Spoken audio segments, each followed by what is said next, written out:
Empezamos. ¿Dudas, preguntas, alguna cosa de la que quieran hablar? ¿Tienen alguna duda, alguna pregunta?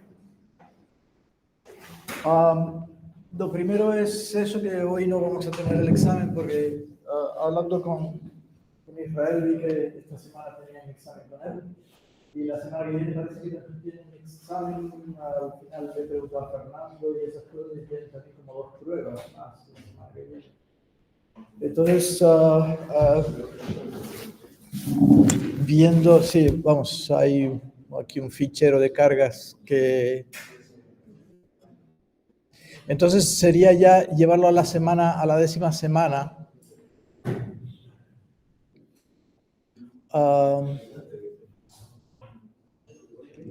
Al 1 de abril, en principio, que creo que no tienen nada.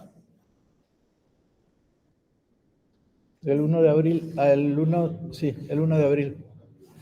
Porque aquí está Semana Santa. Y entonces ya tendría que ser el 1 de abril, si no queremos que coincida con ninguna otra prueba. Sí. Dime.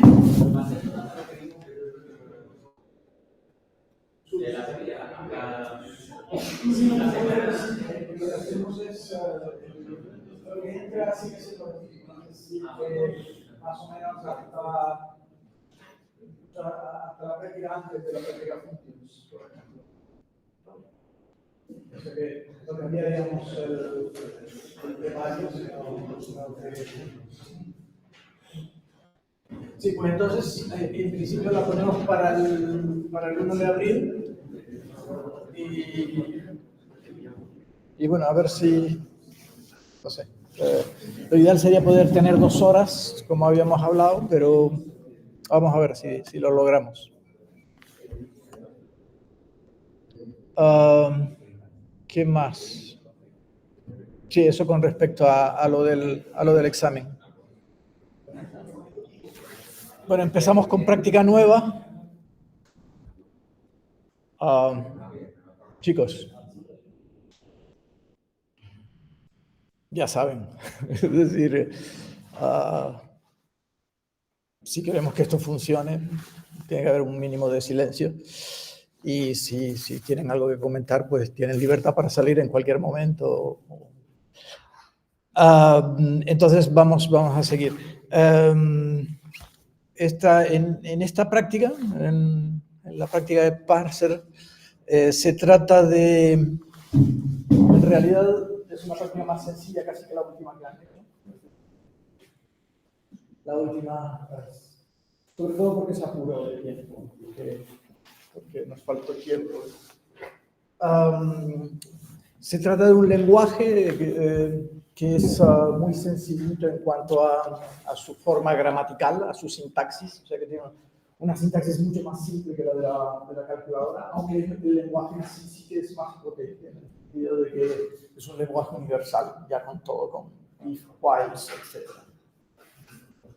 Pero como la sintaxis es de tipo Lisp, pues prácticamente son nada más que 2 reglas en la gramática, ¿vale? O sea que prácticamente con un par de reglas lo resuelves.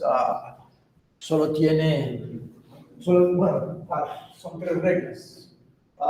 El símbolo de arranque o sea, solo hay números y strings en el lenguaje.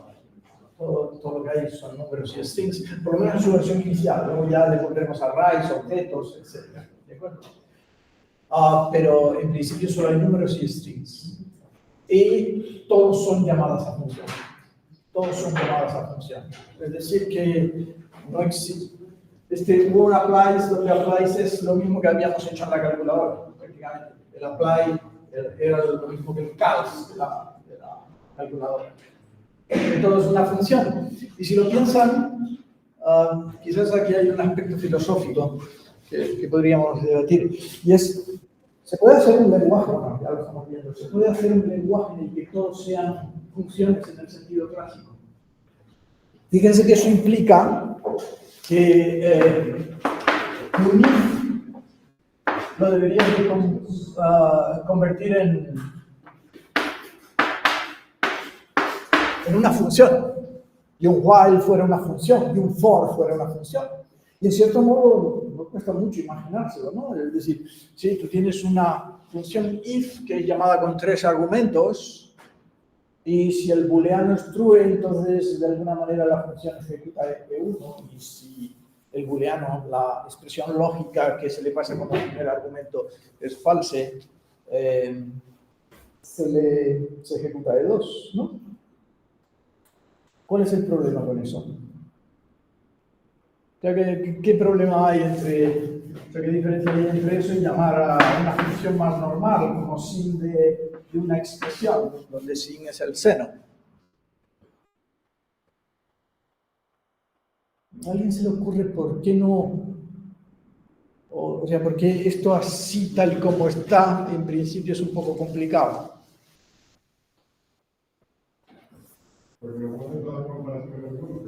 Porque no puedes hacer todas las comparaciones. No te preocupes, porque yo puedo llamar, cuando tú llamas una función, aquí cuando llamas seno de E, puedo decir seno de square root de 2 más A, ¿verdad?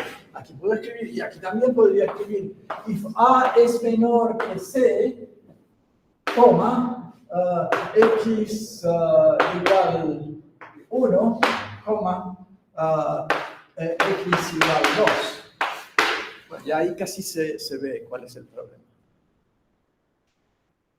Ese no es el problema, porque tú puedes poner, cuando tú llamas a una función, realmente en el argumento va una expresión y puedes poner cualquier expresión. ¿Se entiende? Luego, eso es correcto incluso si yo en vez de llamarla if en JavaScript lo llamo if2, eso lo puedo escribir en JavaScript. ¿Se ve? Sí. Y si lo haces así, al lenguaje, al usuario, le queda un bollo de if, porque tiene una expresión. No te preocupes por el usuario, sé fácil. Sí. ¿De acuerdo? Es decir, que la pregunta es conceptual. ¿Se puede o no se puede? De hecho, si se puede, te va a salir un lenguaje tipo Lisp. Es tanto que se puede, va a ser así. ¿De acuerdo? El lenguaje de esta práctica va a ser así. Y efectivamente no es muy cómodo para el programador porque dices, contra, todos son llamadas a función, no queda elegante, no queda muy elegante. Pero Lisp es así, todo paréntesis. Sí, tú querías decir. A lo mejor puedo hacer la secuencia de comas solo con la última expresión. No, porque estoy hablando con una sintaxis JavaScript, no estoy hablando con la sintaxis de la calculadora. Te has metido la calculadora en la cabeza y ya ves ahí la coma. Ahora está viendo la coma como operador. Pero no, yo estoy hablando de JavaScript. La coma, cuando está dentro de una llamada, deja de ser el operador coma. Bueno, mentira, no del todo. Tú puedes hacer que el operador coma aparezca dentro de una llamada. Pero bueno, esto es otra historia. Fíjense, si yo hago esta llamada, dice no solo de square root de 2a a 3, aquí en la coma, si esto es JavaScript o C, la coma no es el operador coma. Pero si yo hago esto y le pongo unos paréntesis, ya en JavaScript eso pasa a ser una expresión. Y entonces, aquí solo hay un argumento. O sea que en JavaScript, en cierto modo, el operador de coma también se puede meter. Y lo único que hay que hacer es parentizar en los lenguajes normales, más o menos. Parentizas y ya dices, no, esto es entre la categoría de la tal expresión. Y por tanto, me puedes poner comas el operador de coma. Bueno, pero esto es una digresión. No es esa la razón, por favor. Encuentren la razón por la cual eso no funciona, eso de ahí arriba, esto del if2. Claro, cuando tú llamas a una función, ¿qué pasa? Que A será una variable y C será otra variable, y a menos que C se evaluará a true o a false, ¿de acuerdo? Pero ¿qué pasa con X igual 1? ¿Qué pasa cuando se llama una función? Que los argumentos, las expresiones que están en los argumentos de una función se evalúan antes de llamar a la función. Primero se evalúan los argumentos y después se llama a la función. Por lo tanto, en este caso, el X igual a 1 será ejecutado y el x igual a 2 será ejecutado. Luego lo que ocurrirá es que se evaluará esto y se evaluará esto y después se llamaría a la función if. Que no es lo que queremos. Nosotros precisamente lo que queremos es que de alguna manera la función if sea llamada de una forma especial, postergue la evaluación. Sería una función rara, porque es una función que posterga la evaluación de sus parámetros. ¿Se dan cuenta? Y dicen, no, yo no evalúo los parámetros, y entonces dentro de la función sí que se evalúan los parámetros, los argumentos, perdón, en este caso, después ya estamos en la llamada, cuando ya la función se está ejecutando, se evalúa, y dicen, sí, esto es true, entonces ejecutamos la primera sentencia, x igual a 1. No es true, ahora sí ejecutamos x igual a 2. ¿Se ve? Ven que es muy distinto, se puede hacer, pero necesitas algo así como una metafunción. Necesitas como tener en el lenguaje metafunciones, funciones a las que puedas llamar, pero sin evaluar los argumentos. ¿Se entiende? Y por eso en nuestro lenguaje van a existir los tipos de funciones. Las funciones y las metafunciones. Las metafunciones en la jerga nosotros lo vamos a acabar llamando special symbols, ¿de acuerdo? Porque son el if. Esto pasa con el if, pero pasa con el while, pasa con el for, pasa con todos los conceptos, con la asignación. O sea, la asignación en nuestro lenguaje va a ser una llamada función. Llamo a la función de asignación. Pero es una metafunción. ¿Se ve? Que no la puedes evaluar. Bueno, de hecho, esto casi que se puede hacer en JavaScript, pero usando el hecho de que en JavaScript tienes un compilador de JavaScript incorporado que es el eval. Cuando uno tiene un eval, uno podría pasar aquí la string x igual a 1, aquí la string x igual a 2, ¿de acuerdo? E incluso la string y la función if2 sería evalúo, si esto me sale true, entonces evalúo esto y si no, evalúo lo otro. ¿Se ve? Pero realmente tienes que tener un compilador a mano para poder hacer eso. Pero como en este caso nosotros vamos a construir el compilador, lo vamos a tener a mano. ¿De acuerdo? Y no vamos a pasar la string. Lo que vamos a hacer es pasar el árbol. De manera que la diferencia entre las metafunciones, que las vamos a llamar en el código special forms, y las funciones, es que en las metafunciones pasamos los árboles como argumentos. ¿Sí? Para que no se evalúe. Y es la propia metafunción la que compila el árbol. La que compila el árbol y lo evalúa. Y dice, ahora sí. ¿Se entiende? De hecho, esta práctica, en las prácticas anteriores hemos incidido en el proceso de traducción. Y básicamente lo que hemos hecho es traducir de un lenguaje que nos hemos inventado a JavaScript, por ejemplo. Ha sido un transcribe. En este caso vamos a hacer más énfasis, aunque no en esta práctica, serán los siguientes, en la interpretación. Cómo se interpreta el árbol.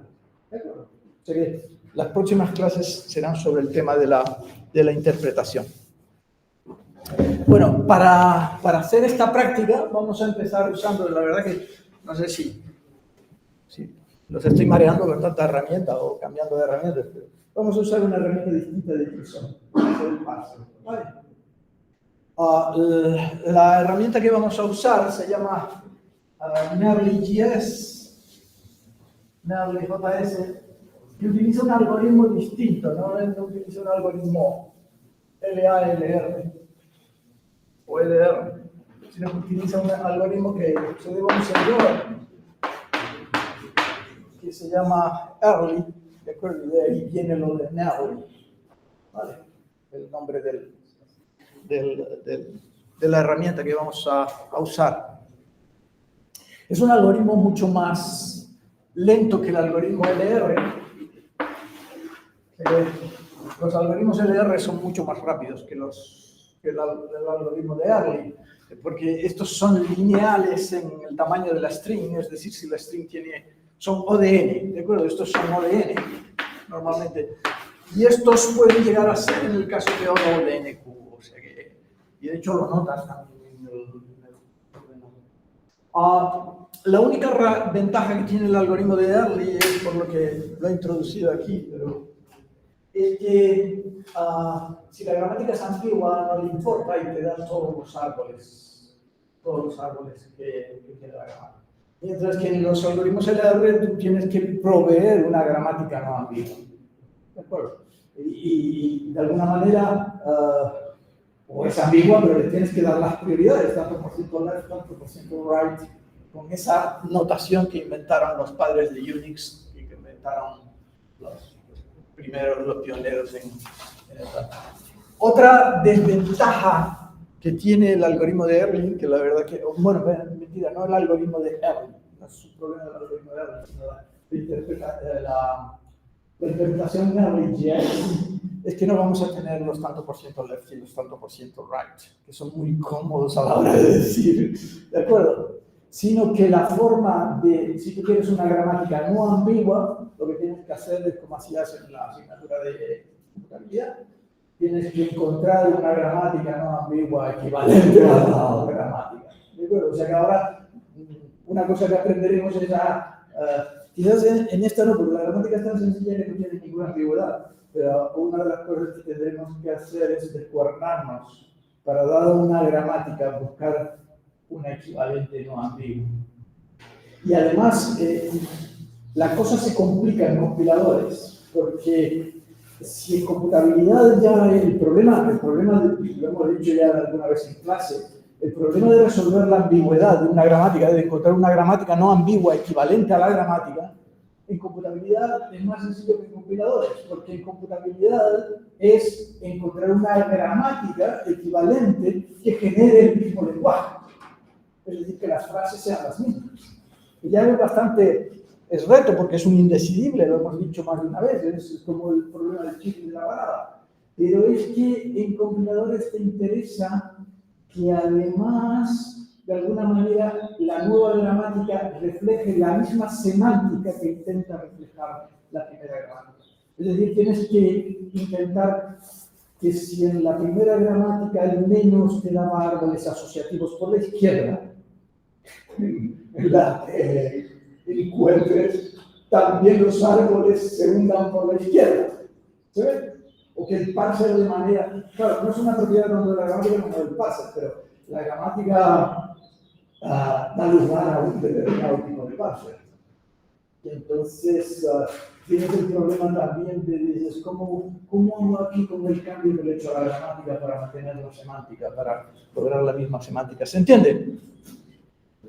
Bien, vamos a jugar un poco con Early.js y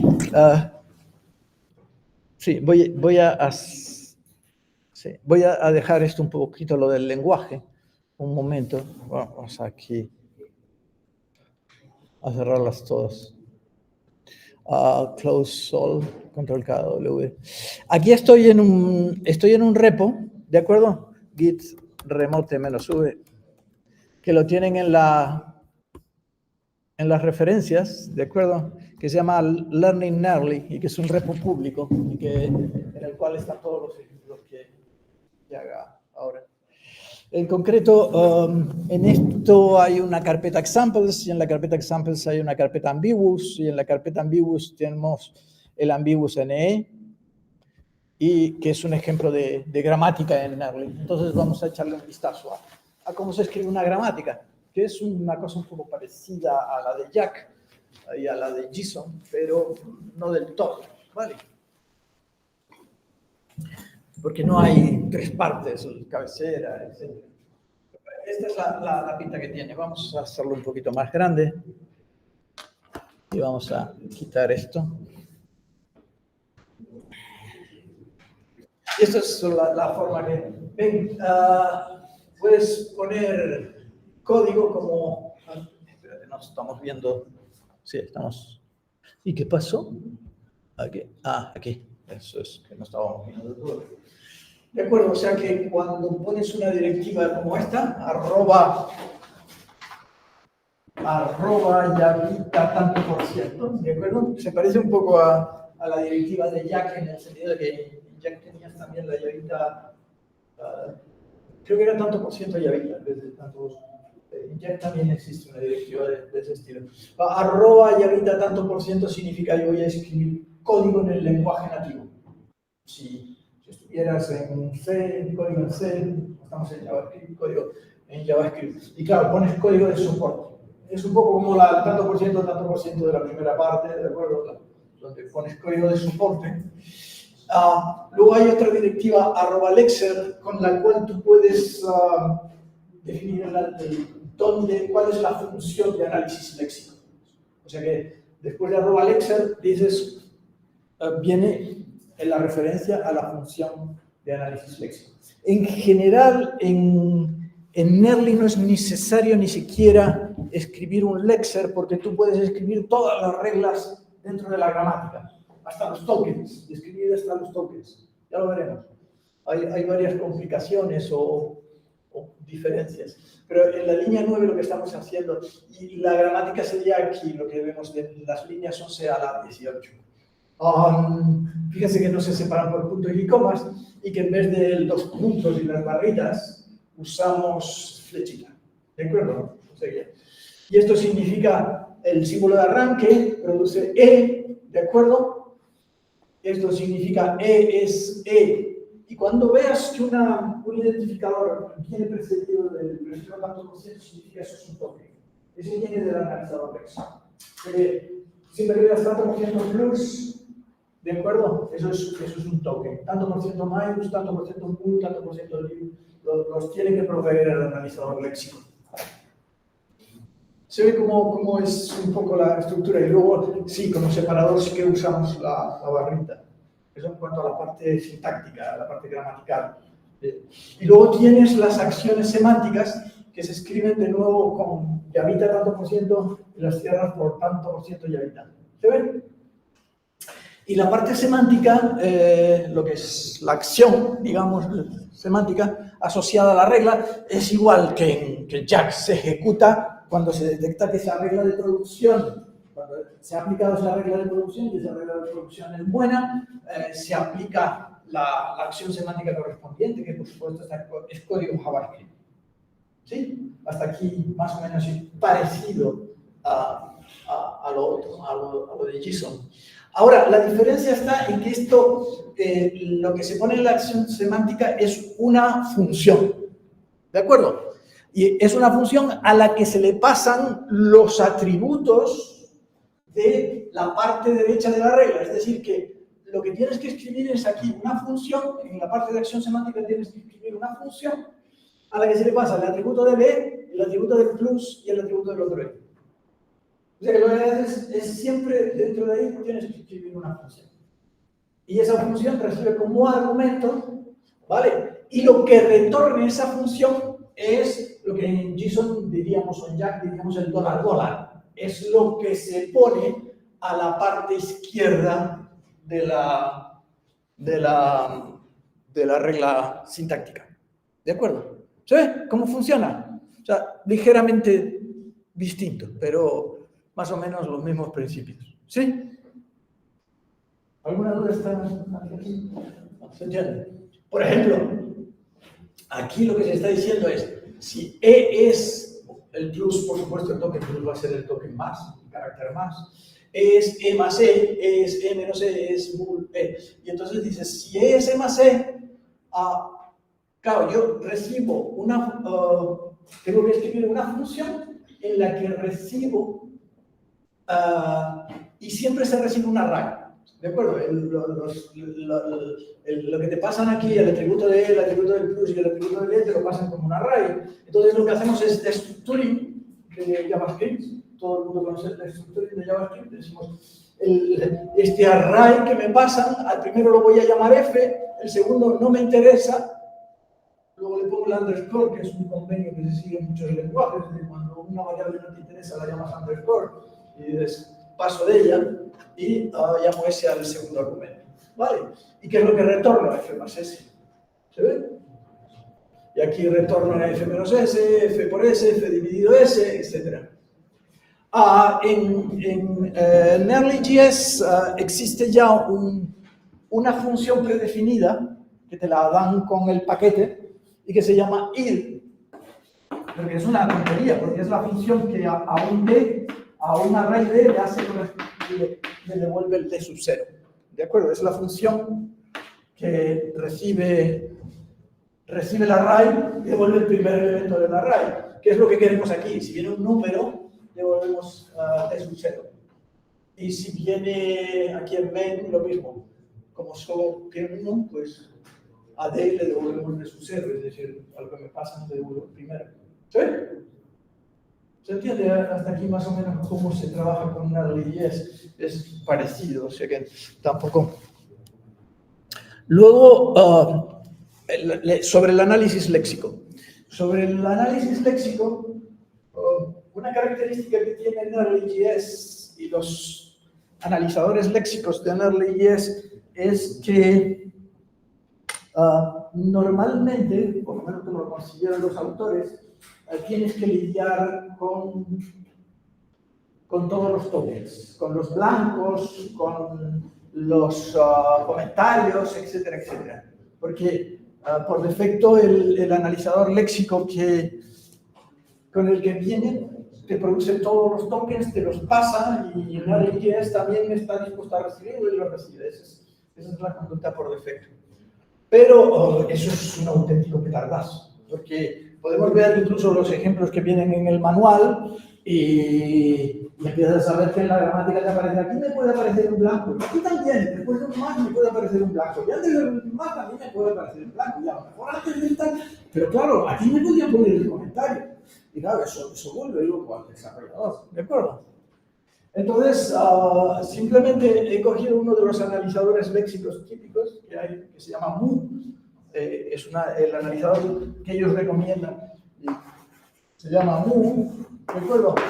Y lo que he hecho es escribir un paquete que lo he llamado Mu-Ignore, que es un wrapper alrededor de Mu, y en el cual tú le puedes decir qué tokens quieres ignorar y nunca le lleguen al analizador sintáctico. ¿De acuerdo? O sea que este es un paquete de la casa que hemos escrito y que lo que cuando haces un require te devuelve un objeto y en ese objeto hay una función makeLexer a la que si le pasas la lista de tokens te construye el analizador léxico para esa familia de tokens, para esa lista de tokens. ¿Se entiende?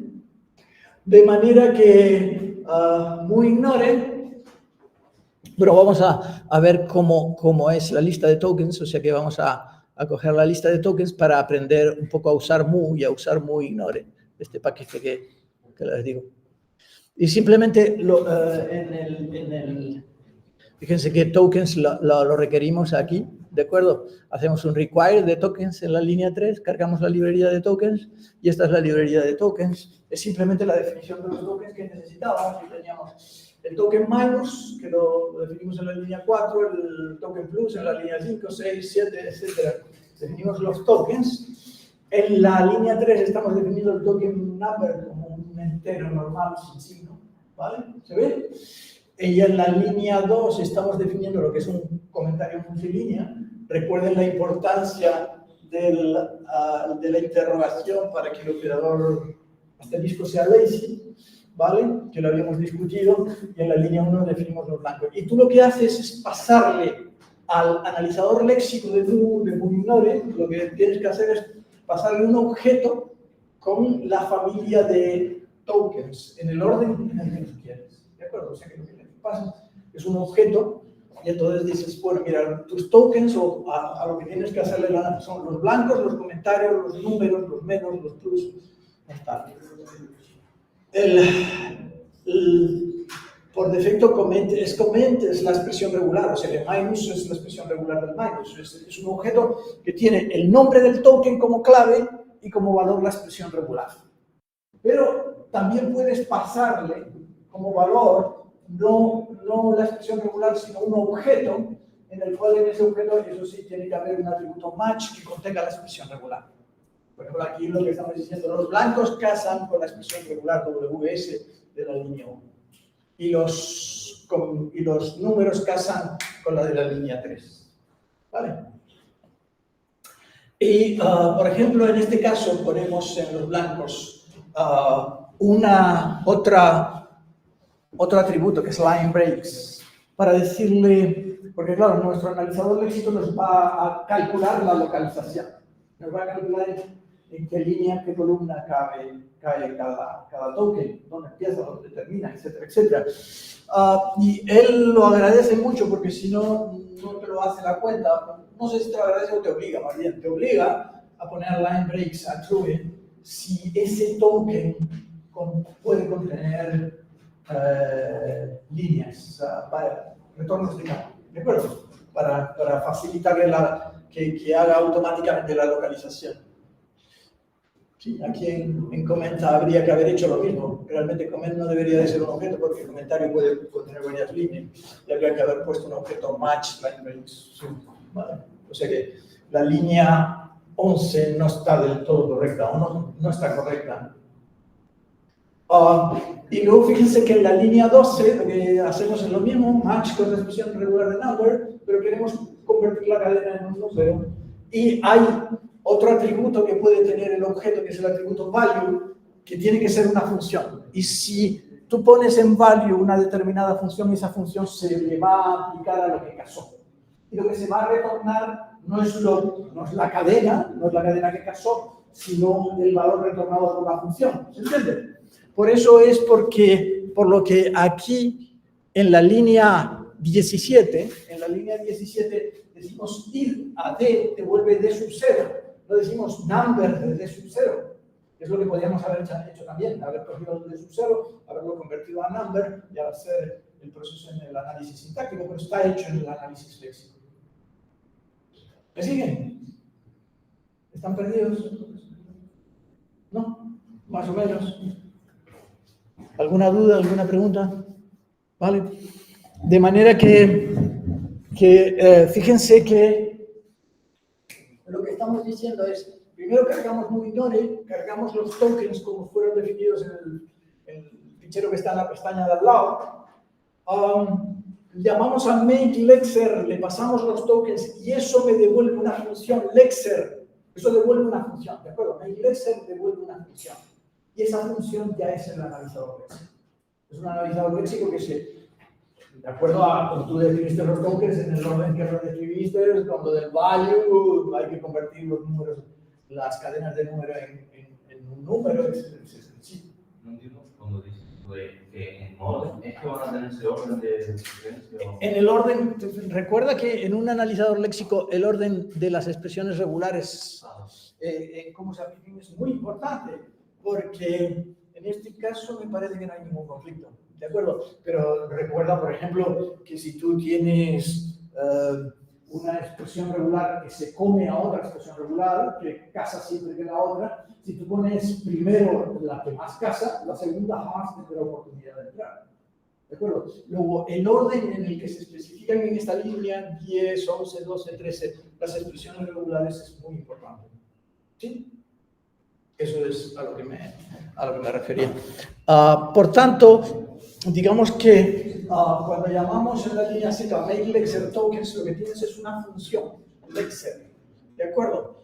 Y lo que hace movignore básicamente es un wrapper alrededor de Mu, del generador de analizadores léxicos Mu, que provee funciones como esta, como lexer.ignore. Y en este caso estamos diciendo ignora los espacios en blanco e ignora los comentarios. Con lo cual, al analizador sintáctico no le van a llegar nunca los blancos ni los comentarios, y eso simplifica esta gramática. Esta gramática sería mucho más horrible si tuviéramos que decir, aquí antes de un plus puede venir un blanco y después del plus puede venir un blanco, etcétera, etcétera. ¿Se ve? O un comentario, de todo saber dónde se le ocurre al bueno del programador poner un comentario. ¿Se ve? Entonces sería horrible. Y yo creo que esto es todo porque, bueno, ¿y cómo se usa? pues lo que haces es escribir un programa como este, en el cual, por supuesto, cargas Nearly, compilas la gramática, hay un compilador Nearly C, que es el compilador de Nearly, con el cual le das una gramática y te produce el parser en JavaScript, ¿de acuerdo? Y entonces ya cargas el parser, igual que hacíamos con JSON. Aquí le vamos a dar como entrada simplemente la línea 6 a la 9 para probar. Si quieren, bueno, vamos a empezar probando con la entrada de la línea 8. Vamos a comentar la línea 7, ¿de acuerdo? Y le damos como entrada 2 menos 2 dividido 2, ¿vale? O también, como ven, está montada para que si le puedas pasar a argumentos en línea de comando, ¿vale? Creo que no hace falta explicación. Y luego lo que hacemos es recorrer este array, en este caso solo hemos dejado una, y para crear el parser también es una cosa horrible. Tienes que llamar a nearly.gramma from compiled gramma y crear un objeto del tipo nearly parser, ¿vale? O sea, es tu user-friendly, realmente user-friendly, fácil de recordar, ¿no ves? O sea, nearly gramma from compiled gramma y luego nearly parser. Y encima la forma en la que lee, o sea, la forma en la que le das el input al parser es tipo streaming, no es una cadena directamente, sino que es, entonces realmente lo convierte en un string. Pero bueno, coges la expresión y llamas a parser.feed y eso es lo que le da como entrada al parser la expresión, que en este caso sería 2 menos 2 dividido 2. ¿De acuerdo? Y luego lo que hacemos es un console log. Lo tienen todo, de todos modos, en el repo, ¿vale? Y tienen la referencia al repo ahí. Pero hacemos un console log. Si han habido errores, pues lo hemos puesto todo en un try catch y saldría el mensaje de error. Podríamos hacer una prueba también con eso. Entonces, la forma en la que lo compilas, lo tienes aquí en el package.json, puedes, si tienes alguna duda, pero es esto, es nearly C, el nombre de la gramática y menos O y el nombre de donde quieres dejar el... O sea que si me voy aquí, lo he copiado, no va a funcionar porque no está instalado sino en local, entonces tengo que hacer un npx, ¿de acuerdo? Para que lo coja del node modules, ¿vale? Y entonces, si hacemos esto, pues compila y no da ningún error. Pese a que, como ustedes saben ya, porque son unos profesionales de este asunto, esta gramática no es que sea ambigua, es súper ambigua. ¿De acuerdo? Pero él aquí no se queja para nada. ¿De acuerdo? O sea que él cuando ve una gramática ambigua no dice esta gramática es ambigua, etcétera, porque incluso no está en condiciones de decirlo, no sabe nada. Todavía incluso JSON en eso es más listo y se percata de que algo va mal con la gramática. ¿Vale? De manera que si ahora usamos el use ambiguous este que teníamos aquí, fíjense que le vamos a dar como entrada 2 menos 2 dividido 2, ¿de acuerdo? Esa es la entrada y nos va a producir, y lo que nos produce, fíjense que las acciones semánticas eran hacer las operaciones, o sea que lo que hacíamos era, como acciones semánticas, sumar, restar, y el atributo era el atributo número, ¿de acuerdo? Entonces, si yo hago un punto use ambiguous js, va a ser lo del 2 menos 2, ¿vale? ¿Y ven? Lo que devuelve siempre el parser es un array. Siempre devuelve un array, ¿de acuerdo? Siempre devuelve un array. Devuelve un array con todos los árboles posibles y todas las acciones semánticas posibles. Y como 2 menos 2, no me acuerdo ya cómo era, dividido 2 puede dar 1 y 0, 0 y 1, te devuelve 0 y te devuelve. ¿Sí? Y si lo ponemos en el otro caso, descomentamos, fíjense que aquí la entrada es, como en ese, es 3, retorno de carro, simplemente el 3 está en la primera línea, luego viene un menos, luego viene un comentario, ¿de acuerdo? Luego viene un 2, otra línea, un menos, otra línea y un 1. O sea que es 3 menos 2 menos 1, ¿de acuerdo? Que de nuevo es ambigua, como sabemos de todas las discusiones que hemos tenido en clase. Y si lo salvo, creo que lo había salvado, y lo vuelvo a correr, use ambiguous, ¿de acuerdo? Efectivamente, me sale un array. ¿Sí? O sea que una forma de saber si la gramática es ambigua es que cuando lo pones sobre una entrada, si te sale una raíz de longitud mayor que 1, tu gramática es ambigua. Sí. Hay algo, interpreto que hay alguna forma de poder ver el árbol, ¿no? Porque en un caso pequeño sí que podemos ver cuáles son los posibles árboles, las posibilidades de estación. Pero claro, en un lenguaje ya más grande, esto ya va a ser imposible saber por dónde da el error. Sí, sí, efectivamente.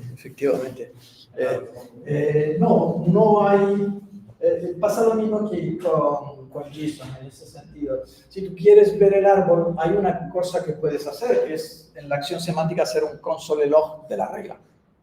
Si tú haces un console log de la regla, es decir, si tú aquí pones un console log de la regla, lo que te dirá es qué regla está aplicando, pero claro, luego tú tienes que dibujar en cierto modo el árbol, tienes que hacerlo tú. O lo puedes programar, pero que es básicamente lo que estamos haciendo cuando construimos los árboles sintácticos abstractos. Quien construye un árbol sintáctico abstracto puede construir el árbol sintáctico concreto. Es decir, escribirlo para que quede bonito en una estructura de datos y luego imprimirlo. Pero efectivamente puede llegar a ser un lío. Puede llegar a ser un lío.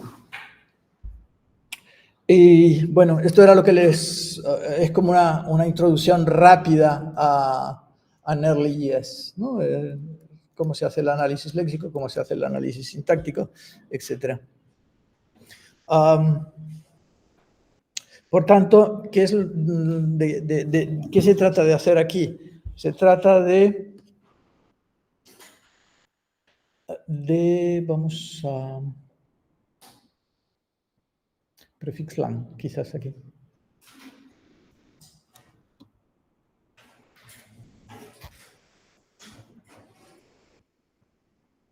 Aquí hay una solución a la práctica de esta semana, ¿de acuerdo? Esto sería aquí ya está cargado un ejemplo, ¿de acuerdo? Un ejemplo de... Entonces, como ven, todos son funciones, todo es paréntesis abrir, paréntesis cerrar, paréntesis abrir, paréntesis cerrar, palabra, paréntesis abrir, paréntesis cerrar. Por eso fue tan fácil hacer Lisp, ¿de acuerdo? Porque hacer un intérprete de Lisp, por lo menos en la parte de análisis sintáctico, que en la primera época, cuando Marvin Minsky y compañía lo hacen, era súper fácil comparado con hacer un parser de Fortran, que les llevó a IBM un montón de inversión. Es como 2 personas pueden hacer lo mismo que un proyecto millonario, ¿vale? Fíjense que do es una función que es lo mismo que nuestros bloques. Dices, voy a hacer una sentencia que es múltiples sentencias.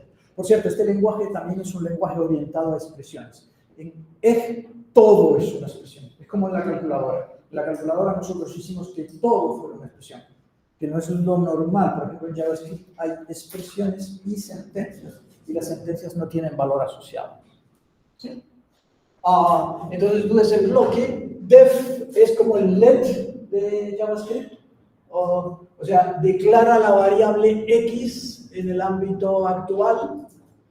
Ar construye un array, es el array constructor. Entonces ahí estamos construyendo un array cuyo primer elemento es un array que tiene el 1 y el 4, y de segundo es el elemento el 5 y tercer elemento el 7. Esto es otra cosa, lo de la línea 3. En cada año nos ponemos a inventar cosas, a jugar, y le cambiamos el nombre a algunas de las funciones, de manera que a lo mejor se encuentran, por ejemplo, que la función do abre paréntesis en otro lenguaje llamado llavita, y pones una llavita y la llavita es el nombre de la función o algo así, ¿de acuerdo? Y ahí normalmente la función de la línea 3 se llama element, y le pasas como primer argumento el array y como segundo elemento el índice, y te da el índice, o sea que element x0, pero ahí, por ejemplo, decidimos llamar a la función corchetito abrir, corchetito cerrar, ¿de acuerdo? Y es que, dicho sea de paso, las words, es decir, los identificadores, en este lenguaje no van a ser como los identificadores en las calculadoras que estaban hechos de letras. No, aquí vamos a decir, un identificador puede ser cualquier cosa, un mayor, un menor, un punto y coma. O sea que con una función la puedes llamar punto y coma, ¿de acuerdo? O una función la puedes llamar 2 puntos. ¿Sí? Entonces ahí, por ejemplo, decidimos en determinado momento llamar a la función corchecito abrir, corchecito cerrar. Locuras, ¿vale? De manera que efectivamente eso daría el primer elemento y el otro daría el segundo elemento, ¿no? Y esto lo que van a hacer es, sí, yo creo que este se corresponde con la práctica en la que estamos haciendo. Ustedes lo que tienen que hacer es escribir un compilador que el template se llama exe.js, ¿de acuerdo? ¿Vale? Que en principio, -h, de acuerdo, lo que mínimo que debe tener es una opción con el nombre, bueno, tiene que pasarle el nombre del fichero, y tendrás la mensola, la sube, etcétera, etcétera. Y le pasas, ¿esto dónde estaba? En examples, array, el que estamos viendo, a ver, ¿dónde estás? Venga, sal donde estás. A ver, aquí. Ahí está en examples, vale. Bin c examples array.eg. De acuerdo.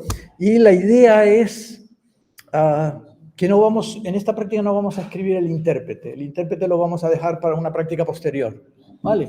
O sea que bin examples array.eg lo que hace, bueno, ls-ltr examples, lo voy a ordenar por array, asterisco, ¿de acuerdo? Esto produce, el último, un JSON. Un JSON con el árbol. O sea que en esta práctica lo único que tienen que hacer es producir el árbol. ¿Vale?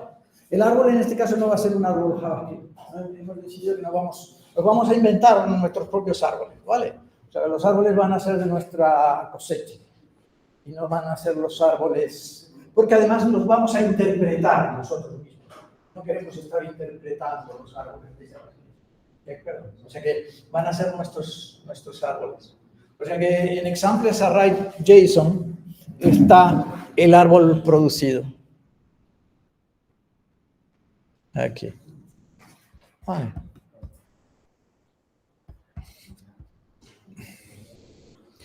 Y vamos a tener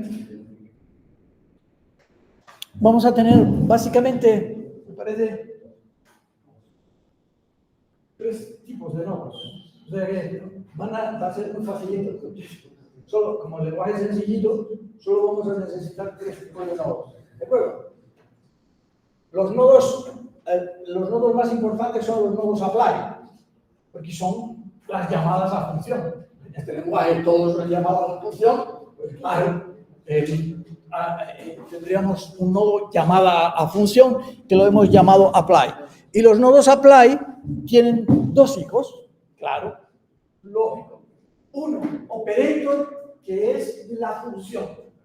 La función será la función más, la función por, la función dividido, la función chuchu, definida por el usuario, etc. La función factorial. Y los argumentos de la función, que será una array. ¿Sí? ¿Lo ven? O sea que casi todos los nodos interesantes son los de tipo apply.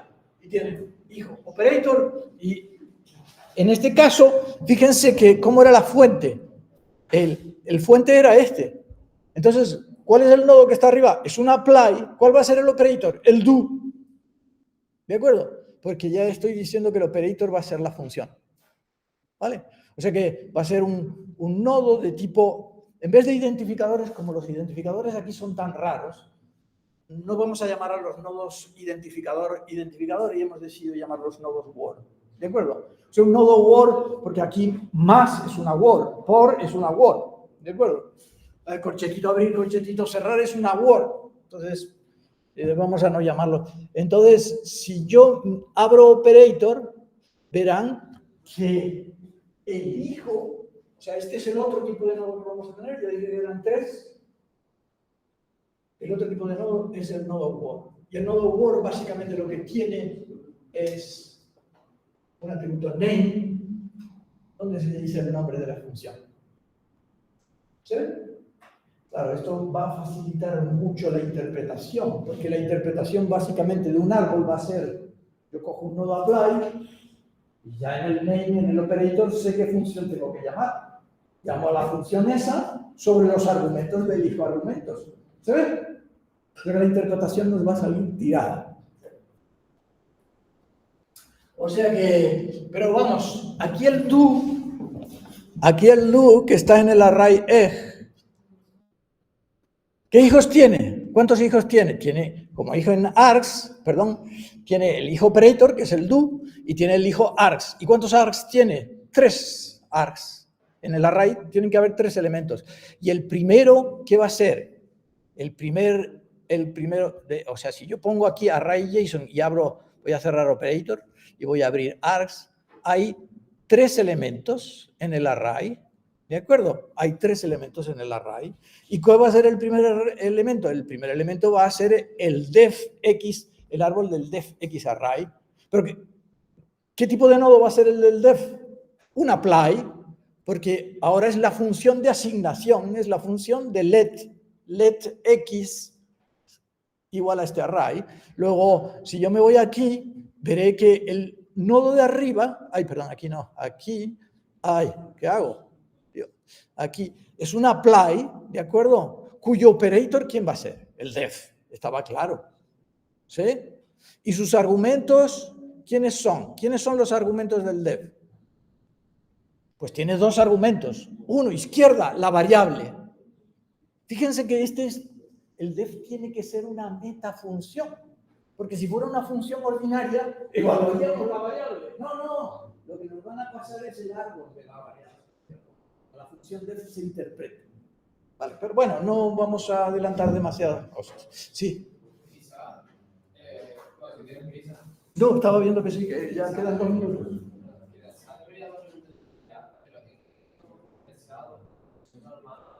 No, todavía no lo hemos hecho. No lo he hecho. Eso será en la interpretación. En la interpretación definiremos 2 tipos de funciones. Las metafunciones y las funciones. Las metafunciones van a recibir árboles como argumento. Y dicen, no, quieto ahí, señor intérprete, no evalúe usted nada, déjeme a mí. Es decir, la metafunción es como una función asociada al compilador, más que una función en el sentido convencional. Y el compilador le dice, te paso el árbol y tú decides cómo se traduce esto. Bueno, en este caso no traduce porque no estamos haciendo traducción, sino cómo se interpreta esto. Pero el tipo de compilación. Sí, el tiempo de compilación. Sí, fíjate que este va a ser un lenguaje como JavaScript o como Ruby interpretado. Y no es un lenguaje transpilado como era el que veíamos en la tarde, sino es un lenguaje interpretado. Y entonces, realmente, cuando tú tienes un lenguaje interpretado como Ruby, hay una fase, cada vez que ejecutas hay una fase de compilación, se produce el árbol y luego hay una interpretación. Vale, lo dejamos aquí.